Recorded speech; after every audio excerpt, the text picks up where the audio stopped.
Récemment, pendant les visites guidées d'une nouvelle maison du Seigneur, lors de la journée réservée aux médias, j'ai fait visiter le bâtiment sacré à un groupe de journalistes. J'ai décrit l'objectif des temples de l'Église de Jésus-Christ des Saints des Derniers Jours et répondu à beaucoup d'excellentes questions.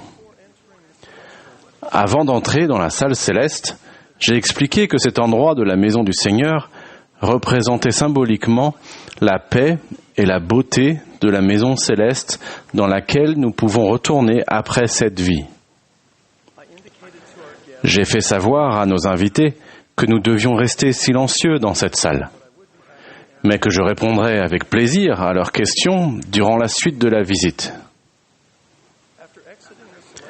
Après avoir quitté la salle céleste, nous nous sommes rassemblés à l'endroit suivant. J'ai demandé à nos invités s'ils souhaitaient faire un commentaire. L'une des journalistes a déclaré avec émotion « Je n'ai jamais rien vécu de tel de toute ma vie. Je ne savais pas qu'un tel calme existait dans le monde. Je ne pensais tout simplement pas que c'était possible. » J'ai été frappé par la sincérité et la dureté de cette déclaration.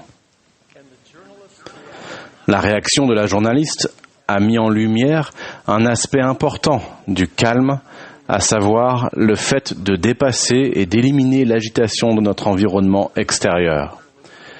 Plus tard, alors que je réfléchissais aux commentaires de la journaliste et au rythme effréné de notre vie moderne, l'agitation, le bruit, les diversions, les distractions et les détours qui réclament si souvent notre attention, une écriture m'est venue à l'esprit.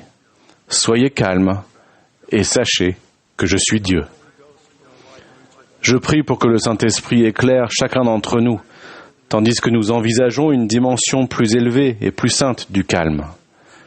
Un calme spirituel intérieur de l'âme, qui nous permet de savoir et de nous souvenir que Dieu est notre Père céleste, que nous sommes ses enfants et que Jésus-Christ est notre Sauveur. Cette bénédiction remarquable est accessible à tous les membres de l'Église qui s'efforcent fidèlement de devenir le peuple de l'Alliance du Seigneur. En 1833, les saints au Missouri étaient la cible de persécutions intenses. Des émeutiers les avaient chassés de chez eux au comté de Jackson, et certains membres de l'Église avaient essayé de s'installer dans les comtés voisins. Cependant, les persécutions et les menaces de mort étaient nombreuses et persistantes. Dans cette situation difficile, le Seigneur a révélé à Joseph Smith, le prophète, les instructions suivantes, tandis qu'il était à Kirtland, en Ohio. « C'est pourquoi que votre cœur soit consolé au sujet de Sion, car toute chair est entre mes mains.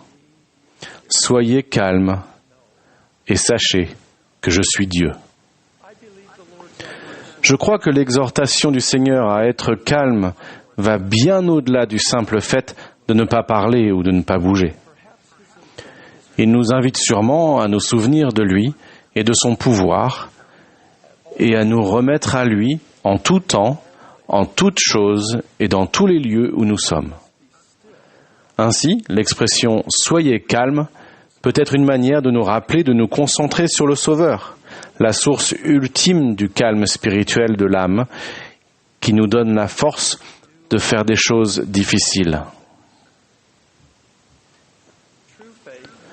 La foi véritable se concentre toujours en et sur Jésus-Christ le Seigneur, en lui, car il est le Fils unique et divin du Père éternel, et sur lui est la mission rédemptrice qu'il a accomplie. Car il a satisfait au but de la loi, et il réclame tous ceux qui ont foi en lui. Et ceux qui ont foi en lui s'attachent à tout ce qui est bon. C'est pourquoi il défend la cause des enfants des hommes. Jésus-Christ est notre Rédempteur, notre médiateur et notre avocat auprès du Père éternel. Et il est le roc sur lequel nous devons bâtir notre fondation spirituelle. Et l'amant a expliqué « Souvenez-vous que c'est sur le roc de notre Rédempteur, qui est le Christ, le Fils de Dieu, que vous devez bâtir votre fondation, afin que lorsque le diable enverra ses vents puissants, oui, ses traits dans le tourbillon, oui, lorsque toute sa grêle et sa puissante tempête s'abattront sur vous, cela n'ait aucun pouvoir sur vous pour vous entraîner en bas jusqu'au gouffre de misère et de malheur sans fin, à cause du roc sur lequel vous êtes bâtis, qui est une fondation sûre, une fondation telle que si les hommes construisent sur elle, ils ne peuvent tomber. Il est très instructif de réfléchir au symbolisme du Christ comme étant le roc sur lequel nous bâtissons notre fondation. Veuillez remarquer que dans ce verset, le Sauveur n'est pas la fondation. En fait, nous sommes exhortés à construire notre fondation spirituelle personnelle sur lui. La fondation est l'élément d'un bâtiment qui le relie au sol. Des fondations solides offrent une protection contre les catastrophes naturelles et de nombreuses autres forces destructrices. Une fondation adéquate permet également de répartir le poids d'une structure sur une grande surface afin d'éviter de surcharger le sol et fournit une surface plane pour la construction.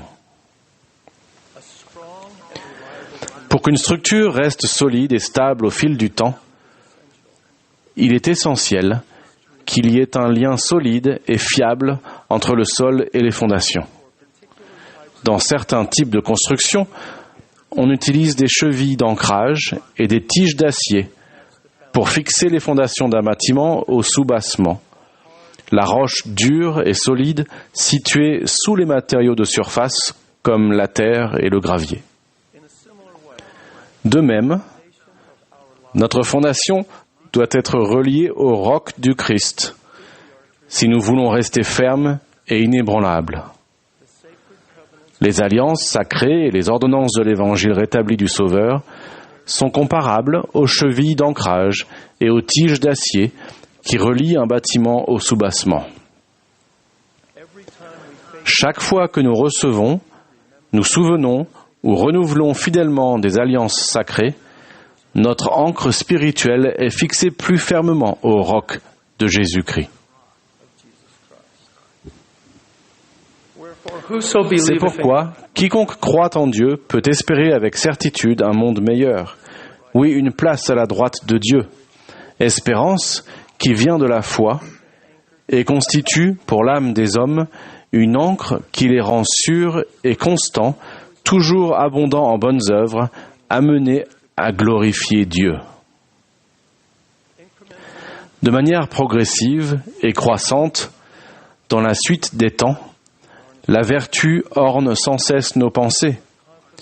Notre assurance devient de plus en plus grande dans la présence de Dieu et le Saint-Esprit est notre compagnon constant. Nous sommes plus enracinés, fondés, établis et affermis. Si la fondation de notre vie repose sur le Sauveur, nous avons la bénédiction d'être calmes et d'avoir l'assurance spirituelle que Dieu est notre Père céleste, que nous sommes ses enfants et que Jésus-Christ est notre Sauveur. Le Seigneur nous offre des moments sacrés et des lieux saints pour nous permettre de faire l'expérience du calme intérieur de notre âme. Par exemple, le sabbat est le jour de Dieu, un moment sacré, mis à part pour se souvenir du Père et l'adorer au nom de son Fils, pour participer aux ordonnances de la prêtrise et pour recevoir et renouveler des alliances sacrées. Chaque semaine, nous adorons le Seigneur pendant notre étude à la maison et en tant que concitoyens des saints pendant la Sainte Seine et d'autres réunions. En son saint jour, nos pensées, nos actions et notre attitude sont des signes que nous donnons à Dieu et un indicateur de notre amour pour lui.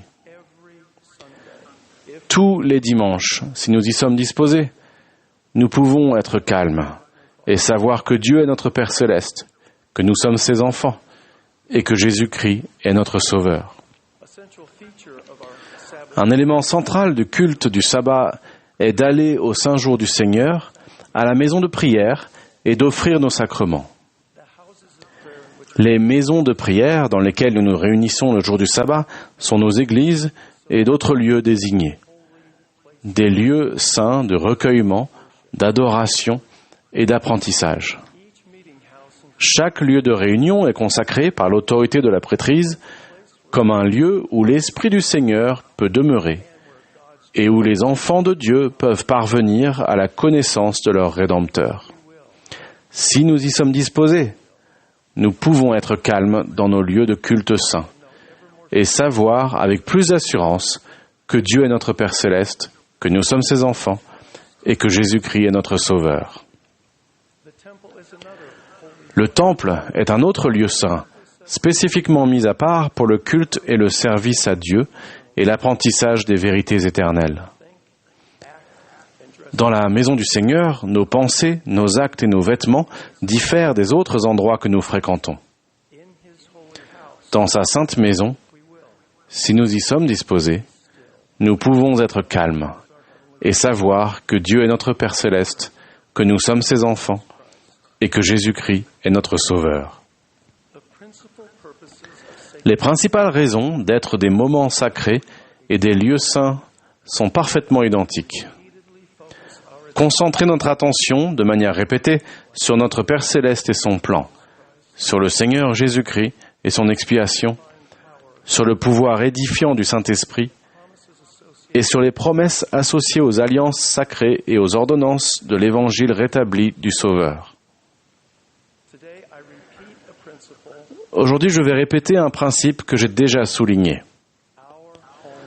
Nos foyers doivent être la combinaison suprême des moments sacrés et de lieux saints où les personnes et les familles peuvent être calmes et savoir que Dieu est notre Père céleste, que nous sommes ses enfants et que Jésus-Christ est notre Sauveur.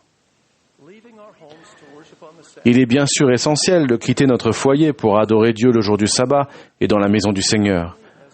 Pourtant, ce n'est qu'en rentrant chez nous, avec une perspective et une force spirituelle obtenue dans ces lieux saints, et lors d'activités saintes, que nous maintenons notre attention sur les objectifs principaux de la condition mortelle, et surmontons les tentations si répandues de notre monde déchu.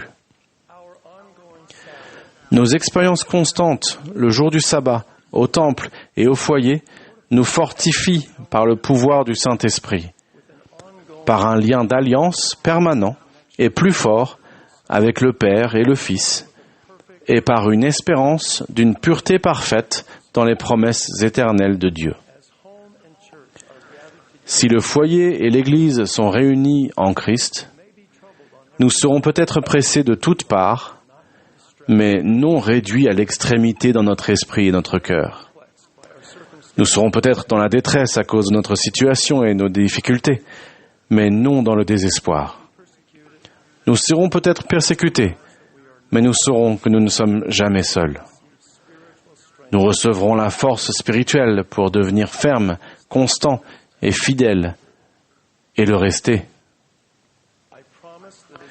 Je vous promets qu'en bâtissant notre fondation sur le roc de Jésus-Christ, nous sommes bénis par le Saint-Esprit et recevons le calme individuel et spirituel de l'âme. De ce fait, nous savons et n'oublions pas que Dieu est notre Père céleste, que nous sommes ses enfants, que Jésus-Christ est notre Sauveur et que nous pouvons être bénis pour faire et surmonter des choses difficiles. Je témoigne avec joie que Dieu est notre Père, que nous sommes ses enfants, et que Jésus-Christ est notre Rédempteur, le roc de notre salut.